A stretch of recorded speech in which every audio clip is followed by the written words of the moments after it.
Hello, everyone, and thank you for joining us for episode 139 of the MeepleCore Gaming Podcast. I am your host, Tim Jennette, the Mental Meeple, and in this episode, I talk about the board games Bresk, Tiny Park, and I give you some tips and tricks for teaching a new game to your gaming group, and much more.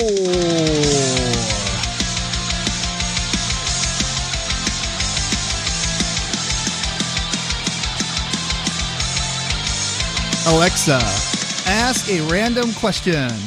Here's a question for you. What secret conspiracy would you like to start? What secret conspiracy? That board games are a brainwashing tool. No, I'm just kidding. I don't know. That's I don't know if I ever want to start a conspiracy. I think conspiracy theories for the most part are kind of really far out there. Some of them make a good point, but then you know, they kind of fall apart at some point. So not to get all, I'm not even making it political. I'm just saying, you know, conspiracy theories are a conspiracy because, you know, something's not right about them, right? Anyway, it would definitely be board game related to though. And that my conspiracy would have to be so far fetched, like on the, you know, on the side of stupid, like board gaming. Yeah. There's chips hidden in every board game and it's tracking your, oh, we already have it. Alexa for that. Which I don't know that. Case in point. Anyway, we're going to move on. Not a whole lot to talk about what I've been up to in the past week since the last episode because I've been playing some more Final Fantasy 14. This is essentially all I do now. I just play Final Fantasy, get off and go to sleep, wake up, go to work, do the same thing again. I mean, I do a lot with the kids and the family and everything, but I do have something new. We just bought a van, so that's very exciting. I'm at the stage of my life, almost 40, where buying a van is a very exciting thing. So we got a Toyota Sienna, and it's a maroon color, just like my car. Not my first pick, but beggars can't be choosers. And my car I got from my grandma when she passed away, so I didn't choose on that one either. Not that it's a bad color. I just prefer blues and silvers. But it is really cool. Super excited to take the kids on road trips and such. But other than that, I did buy at Half Price Books a couple of games. I can't remember what they were offhand now I'm thinking about it. But the main reason I brought that up was because I did buy Octopath Traveler for the Nintendo Switch, which is the Squaresoft kind of Final Fantasy old school pixel art type of game with new school kind of 3D graphics. It looks amazing. I played the demo. I really liked it. I think it's time locked to like 3 hours or something, but you can play. They say you can play as much as you want, but there are parts to the game that are roped off that you can't progress in, but you can play the full amount of hours, they say. So if you're a little bit quicker, you'll get to a point where it'll stop you before the timer does. But yeah, I'm excited to play that. I just need to stop playing Final Fantasy 14. And before I get into that, I need to finish Fantasian because I am really close to the end on that one. I just kind of took a break playing Final Fantasy and haven't really gotten back to it. And what I like to do is check my phone and look the past week or so at pictures to see if there's anything cool. I was downtown doing some IT stuff, and there was a cafe that had this chess set that looks really cool. Check it out on our Instagram page. Really, really sweet chess set. I think chess sets are one of those things where like I would like to own one that's really, really nice, you know, like super high quality components and all that jazz, like a piece, like an art piece, but I probably wouldn't play it. If I did play it, it would be like once a year type of deal. And it's just because somebody's like, wow, that's really cool. And you sit down and you're bored. Chess is it's a fun game. I actually don't mind chess. It's just not something I'm going to sit down and play a lot. Other than that, I'm really excited that Halloween stuff is coming into stores. So that's exciting to see. I love Halloween. I love costumes and just the horror aspect of everything. I like theater and things. So, you know, when everybody's in their little costumes and mindsets and everything, it's really, really fun to see and experience. And it's cool seeing my kids go through it and getting to pick out what kind of little costumes they want and such. It's just me again, Matt, can't join us on this episode. I mean, he didn't really have anything to talk about. And George is still getting acclimated to his new job. I believe he will be on next episode. So I know I'm basically saying that every time now. So hopefully you're not getting bored of just moi. Anyway, before we move on, I'm going to reiterate, as always, check out MeepleCore.com. Click on that Humble Bundle partner link. Get anything on there. It helps us out, but more importantly, you help out charity. If you don't want to spend money, the best thing you can do for us is to hit us up on any of the podcast apps and rate our show. Preferably a 5-star rating, but I want you to be honest, as always. I'm not in it for any kind of fame or glory or anything, but it would be cool if more people were listening. I don't plan on being super massive. It's just a really fun creative outlet for me, honestly. And it would be cool if there's a little bit more people, checking it out. It always helps. It's fun to do. So give us a like, a subscribe, and share it to your friends and see if they can leave some reviews. Maybe we'll do a contest here soon where we will give away some games, because I have some games. I got some from publishers that I already own copies of and things. So be cool to maybe hand some of those out. So stay tuned for that. Anyway, on this episode, we got 2 games I'm going to talk about and a small topic. We're going to talk about Bresk, Tiny Park, and then I'm going to give you some tips and tricks to teach a new game to your gaming group that, I don't know, maybe you heard some of these other places, but these are the ones I always think of when I'm telling somebody. So stay tuned for that. So the first game we're going to talk about is a roll and write game called Bresk. And I believe this is probably German or something, because it's not an English word for sure. And it was released as a multilingual edition. So anyway, it's called Bresk. It is published in 2020. Designer is Franz de Beauvier in Milan de Beauvier, and its publisher is Jumbo. This is a roll and write word game where players are going to take turns rolling a die, deciding something for that die, and then everybody's going to write in what they decide, and then it's going to go, round robin throughout the game. Everybody's going to keep doing this until your entire 8x8 grid is filled up. And what you're trying to do, and the idea behind it, is in the very end, your little roll and write page is going to end up looking like a crossword puzzle, where you have blank spaces, or not blank, but they're black squares, but in this case they're dots. And then you're going to have words, separated by these dots and such, to where it looks like a filled out crossword puzzle. On your turn, you're going to roll the die. There's only a couple of sides. There's a 0, 1, 2, and a 3. And then there's 2 sides that say Bresk. And if you're curious, it's BRESK exclamation point. Well, I don't know what it means, but I'll tell you what it does when you roll that here in a second. If you roll a 0, your turn's done. Nothing happens. You pass the die to the next player.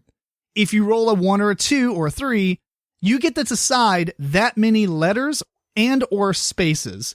So you can say A, Q, and a space. Or if you rolled a 2, you can say 2 spaces. Or if you rolled a 2, you can say a double A, right? Doesn't matter what you pick. It can be as many of the same letter or whatever. There's no restrictions, just letters and spaces. Everyone is going to write those on their sheet, but they can write them anywhere they want. There is no restriction on where you can put these things. The really big restriction is the fact that you may mess up your scoring. Once you write those down, you're done. You pass the die, wait for everybody else, and then they roll the die, and it keeps going until all 8x8 circles on your sheet have been filled out, either with spaces or letters. At that point, you're going to score. Oh, sorry, we'll go into scoring in a second. If you roll a Bresk, there is a 30-sided die that has all 26 letters of the English alphabet and then 4 blank spaces. So Bresk just means you're going to roll one thing and everybody has to use it, but you just don't get to decide what it is.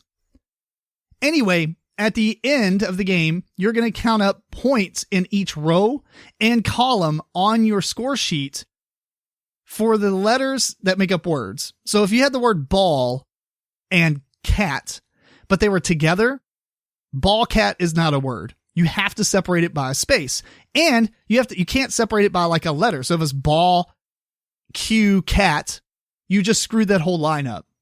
It has to be like ball, space cat. That would give you 1 point per letter, so it would be 7 points. The most you can make is 8 because that's as many that can fit in a row or column. And you're going to do this for every row and then every column. Add all those points up, and then whoever has spelled the longest word, the player or players, they'll get 5 points. There's no tie, you just get it. And then whoever has the most words created, a word is 2 letters or more, can't be proper nouns, things like that, typical kind of word game stuff. And then you'll add all that together, and then whoever has the most points is the winner. So there's also a small little grid on the player sheet that you can write down all the, when somebody says something, like a Q and a B, you can write it down so you can keep track of what letters and what order they were.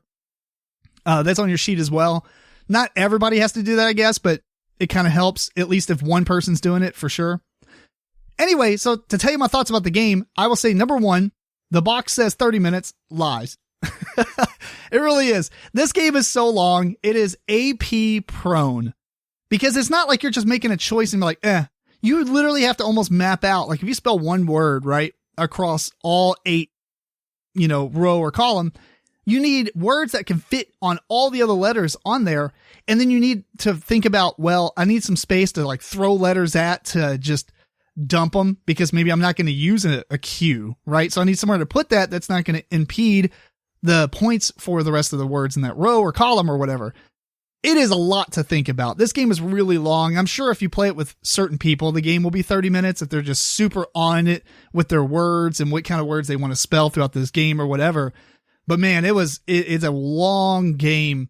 And it doesn't matter how many players you're playing with. You play with 2, you just go back and forth until the game ends, same number of rounds.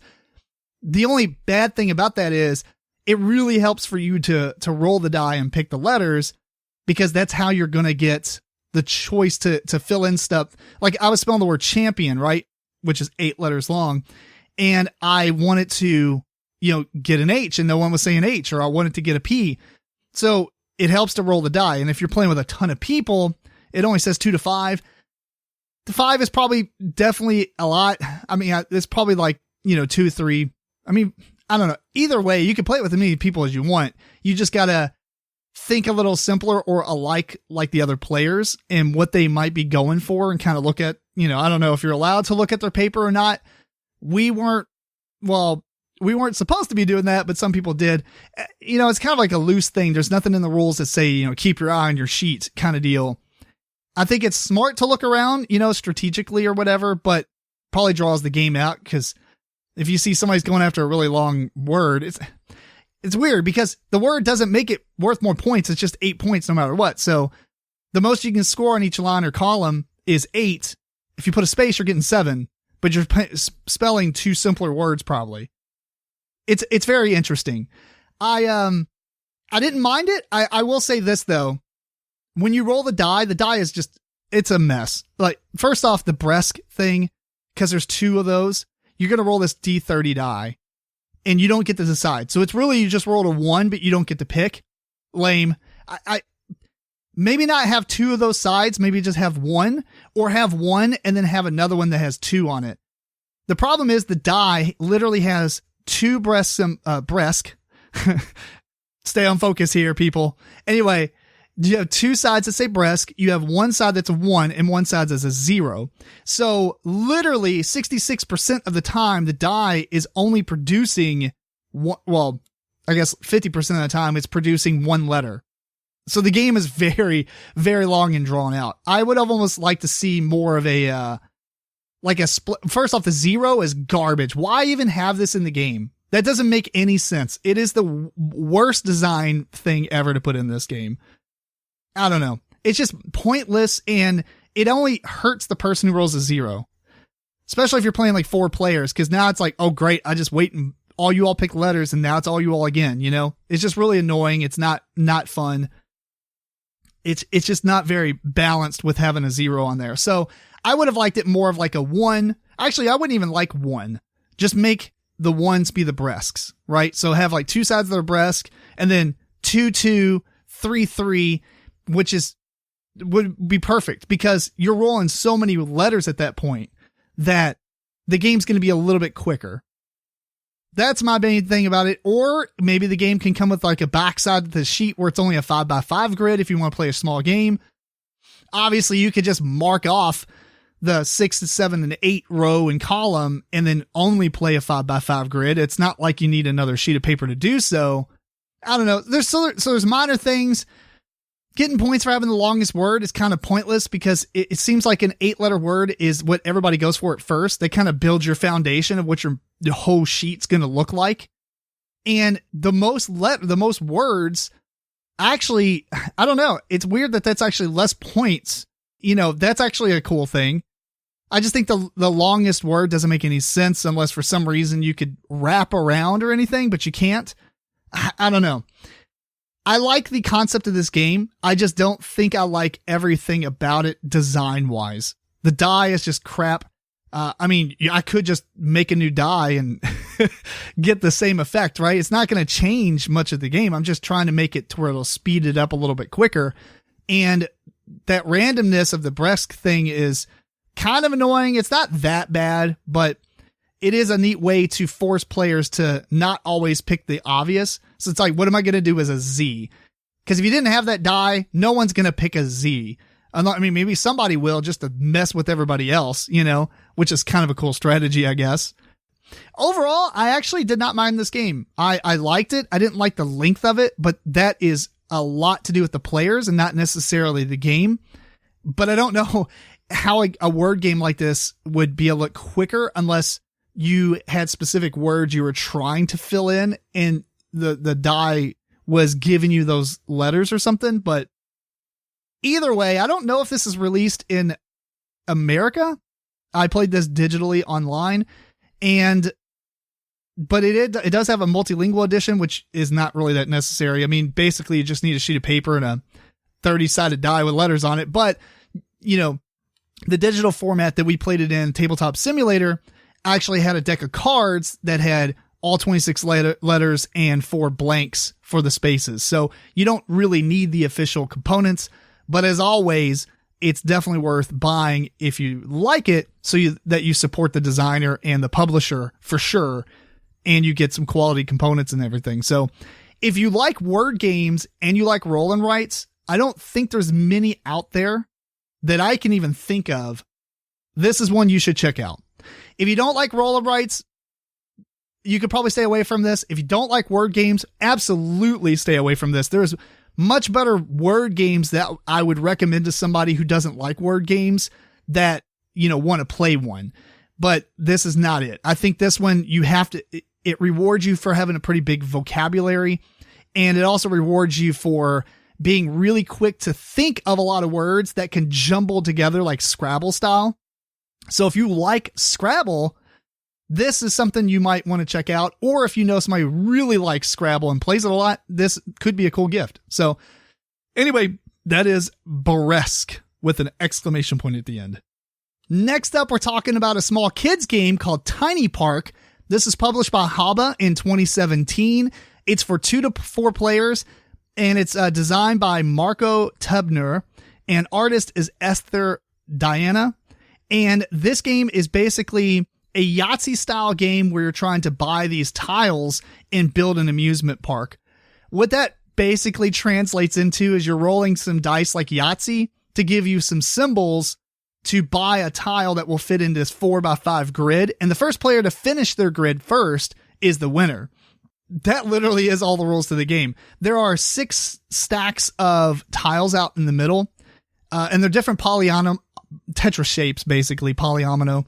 There's a 1 spacer, a 2 spacer, a 3 spacer. Then there's like an L shape that's 3 spaces, a T, and a square. And you stack all similar pieces on top of each other. So all squares are in a stack, all the singles are in a stack. And they have different layouts of symbols that they need for each one. They're thematic to like an amusement park. So there's like a food stand, and there's like a roller coaster and stuff like that. There's 6 symbols. And you roll and roll and roll, or, stop whenever you want, exactly like Yahtzee, 3 rolls. And at the end of your roll, when you're done, you get to match up what you can on these tiles in the middle and take one. And you only get 1 each turn, but when you get it, you put it on your park and your turn's done. And then it's the next player, so on and so forth, until somebody completes their park and they win the game. So I will say this, starting off, it's a kid's game, but it could be a cool adult filler because it is only about 10 minutes long. It's a really quick game. Let's talk about the really strong parts to it. One, it is a very simple Yahtzee style mechanic dice rolling game. And I think that's a really cool way to teach young kids, 5, 6, and 7-year-olds. What does it say its recommended age is? It is 5+. Community says 4. I agree with that. My 5-year-old was playing it and loved it. My younger one, who is almost 3, didn't know what to do for real, but I think in a year or so, he will be able to pick it out and he may not have strategy on why you're going after the biggest one, but he'll get all the rules because there's not that many. But it is a good way to teach Yahtzee mechanics or mechanisms to a young kid without playing Yahtzee. I like Yahtzee. That's not a big deal, but a lot of kids may not understand the whole mathematics behind it and everything. So this is a cool way to do that. And they get to build cool amusement parks. So that is also a plus. Some of the things I'm meh about the game is could be house ruled or could be changed slightly to accommodate, my needs as a game. Even though there's a ton of games out there, right, that you could play that would do Yahtzee stuff or whatever. The number one thing is it's really hard. First off, the dice are wooden with rounded edges. So they have like circles as the faces and the stickers go on there. You have to be pretty precise to put them on there. Otherwise the stickers can start peeling off as people are playing and rolling the dice. That's kind of annoying, but it's not that big of a deal. The second thing is the iconography on the dice. It's really colorful. It's really awesome. It's almost convoluted for kids though, because you look at the tile and okay, I need 2 tents and 2 of these little purple octopus rides or whatever.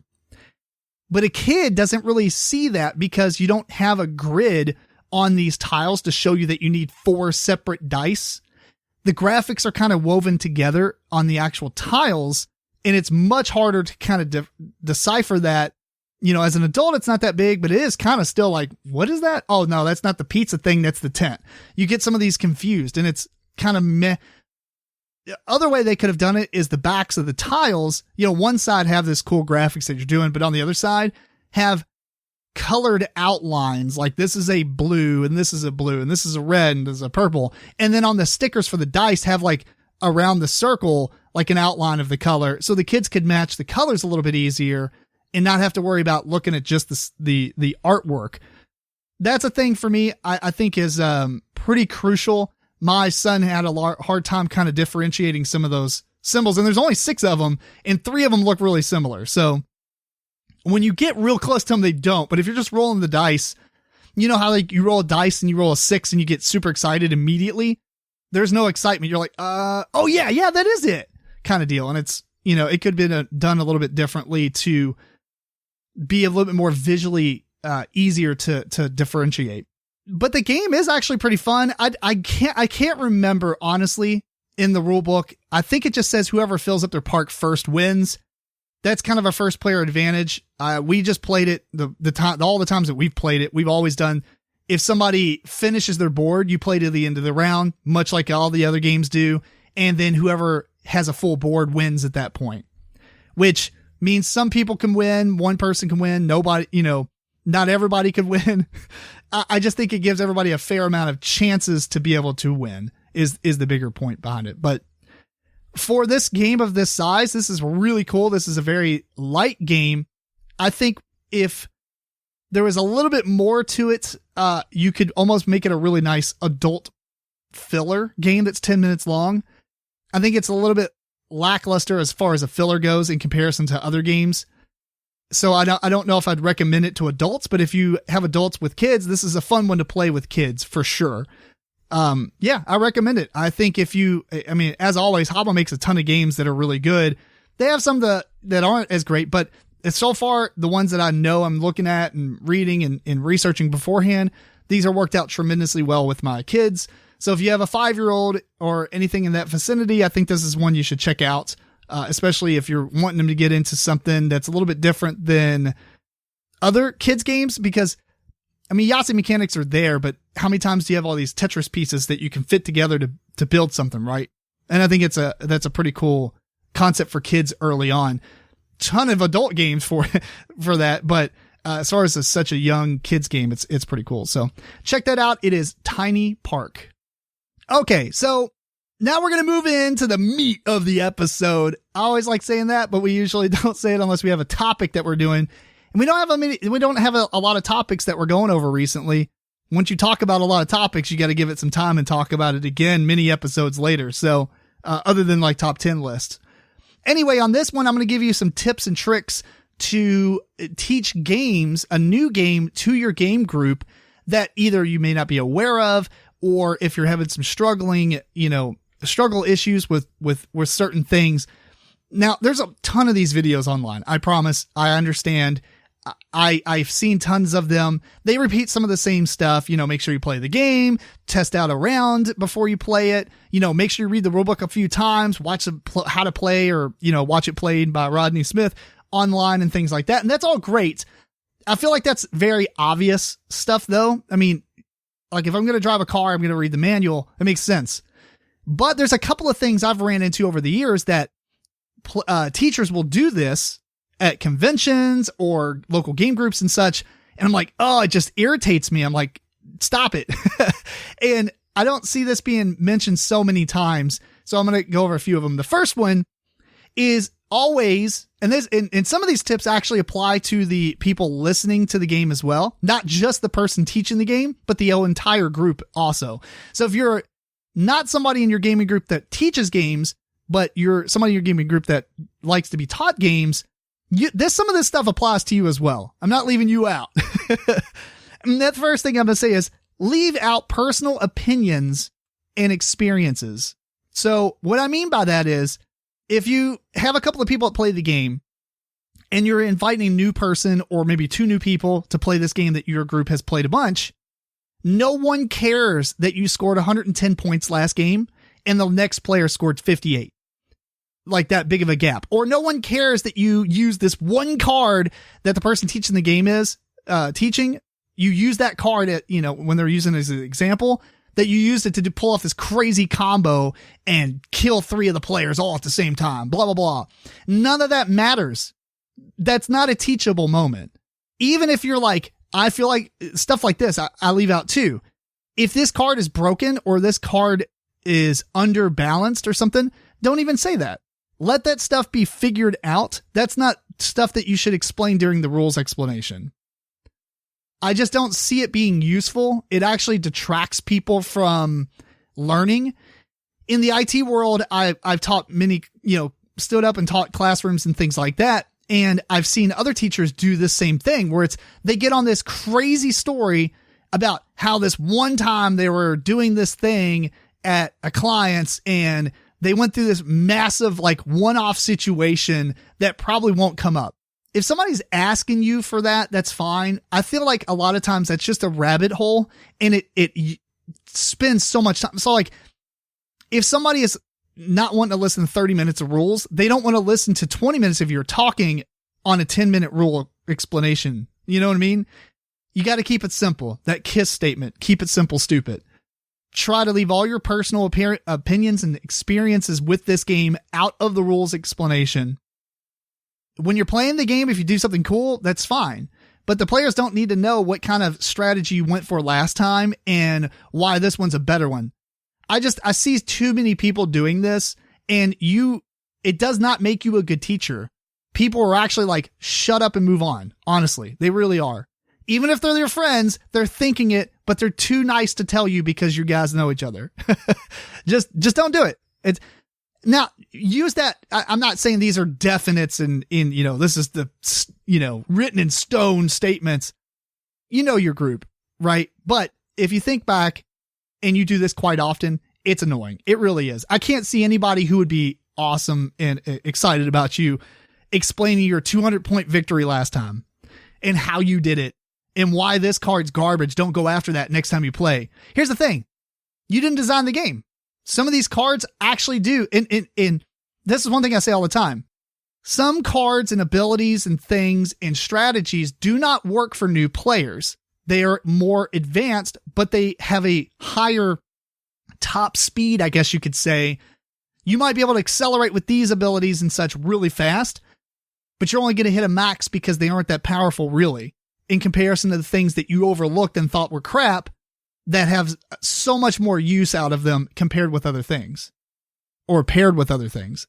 Anyway, that's my number one tip. Number two thing is the rule book is a good place to guide you through explaining the game. In most cases, I'm not going to say all because there are some absolute trash rule books out there. But if you bring up the rule book and flip it as you're looking at it, then it kind of gives you a way to explain the game in a flow that the designer and the publishers thought that would be the easiest way to teach somebody this game, right? So they have it in some sort of, I guess, logical order on why they are explaining you this stuff first and then this stuff second and this stuff third. So if you're just jumping all around and you don't have this guideline to go through the rules with, you'll get distracted. You'll forget some rules. You know, you won't have like a flow. You'll be like, oh, well, it doesn't make any sense for me to explain this because actually you need to be able to know how this works first before this makes any sense.